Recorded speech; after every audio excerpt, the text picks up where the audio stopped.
up in Erie, Pennsylvania. I got called for a pretty cool gig. This is something I've wanted to do forever, just as a musician and also from a logistics perspective to see how it's all going to come together. We're covering the score for a movie, Pixar's Toy Story, the original one. I don't film anything in these videos if you watched them before, and that's because orchestras are always very serious about, the rights holders and not getting in trouble. And this goes double, because if you know anything about copyright, Disney is pretty crazy. So I'm not gonna be filming anything, but what I thought I might do is just kind of show you what my music looks like, talk about some issues that come across and how we dealt with them, and just kind of share with you what something like this looks like for a guitarist.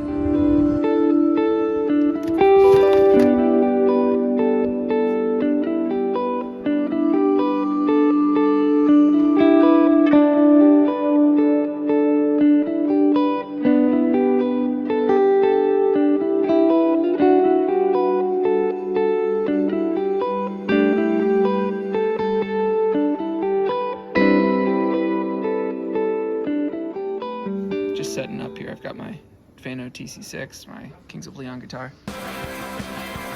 Got the D28, and then my old 90s Alvarez.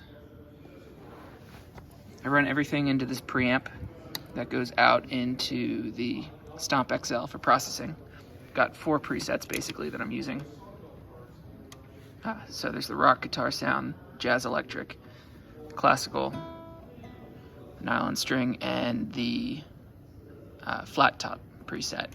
So I'm doing all my processing coming out of here, of the preamp. This is feeding the front of house line.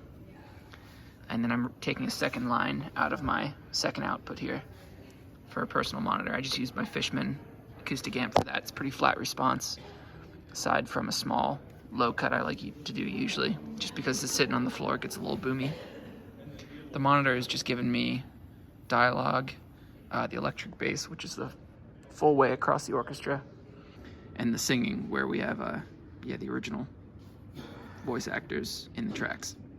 Started my morning in Pittsburgh. We had some auditioning students at the university that I work at, and I drove up here. It's going to be a 5-service weekend, so we've got 2 rehearsals today. We're going to hit the first half of the movie in the first rehearsal, second half in the second rehearsal.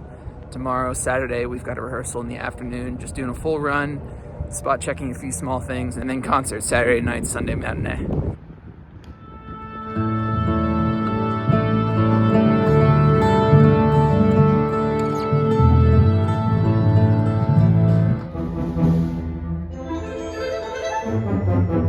Day 2, I'm gonna head to the theater for our final rehearsal and check out this awesome bed and breakfast I got to stay in.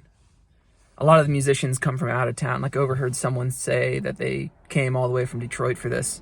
So the symphony always tries to do their best to accommodate the out-of-town people.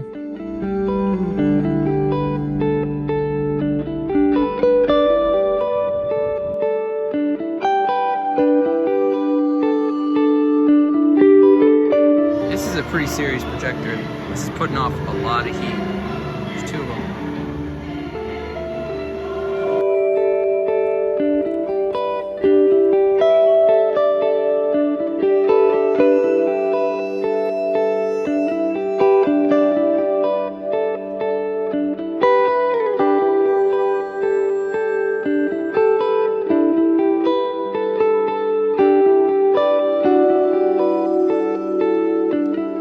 So click tracks.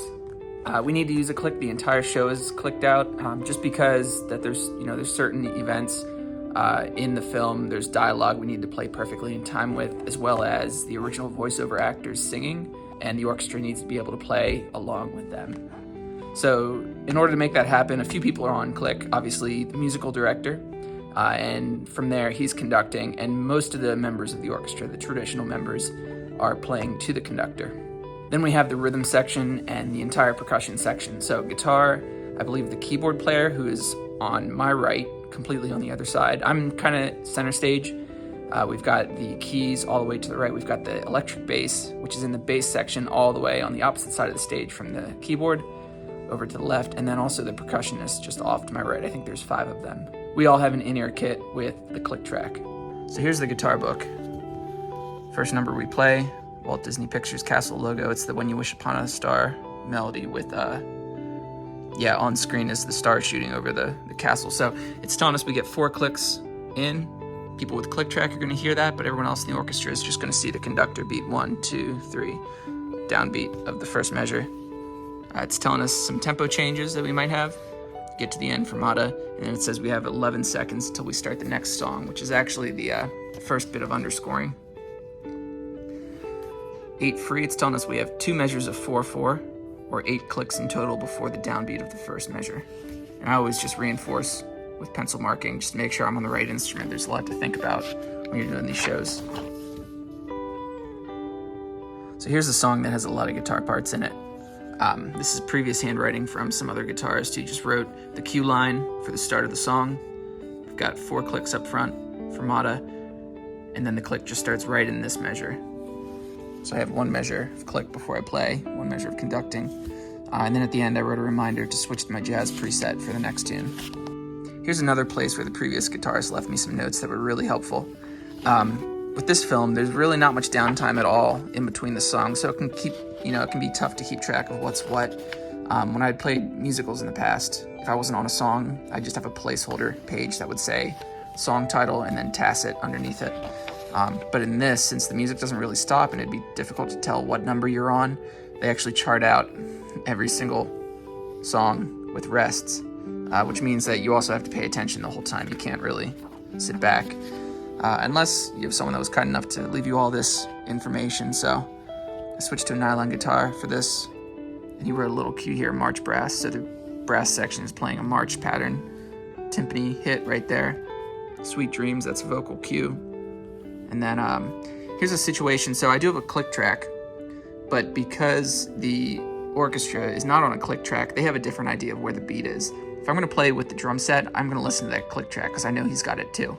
If I'm playing with a member of the orchestra that doesn't have the click track, they're actually playing a little bit behind the beat of the conductor. And so that's why I wrote bassoon here. I just need to know that I'm playing this line, and I need to listen to the bassoon so I can match them. So why not just put the entire orchestra on a click track? Not that they couldn't do it. There's a little bit of a learning curve. I'm sure we could get it down fine, but there's just a whole lot of extra problems that crop up when you do that. The best thing to do is just know who your entrances are with. So if you're getting counted in to play with the drum set, listen to the click. Once the drum set's playing, everyone plays to the drum set, so that's not a big deal. If your entrance just involves other orchestral musicians, play to the conductor. A few weeks back, I was doing a service with the Pittsburgh Symphony, and it was a double week, so they were doing a bunch of children's concerts in the morning, and that's what I was contracted for. And they were doing a film, like a score soundtrack concert that weekend as the normal public concert. So the one day I walked in and I saw that every single stand, every single chair had an earpiece for the click track. And next day I went in, I think I have video from this too, they were all taken away. So probably they must have just decided it was better if they left most people off of the click track except for rhythm section and the conductor. So the first concert's gonna get started in a few minutes. Hope this video was interesting. I'm just trying to shed some light on some of the more interesting gigs that I get the opportunity to do. Yeah, if you're interested in this stuff, I have a whole playlist on my channel of gig videos just like this one. So thanks for watching, and I'll see you in the next one.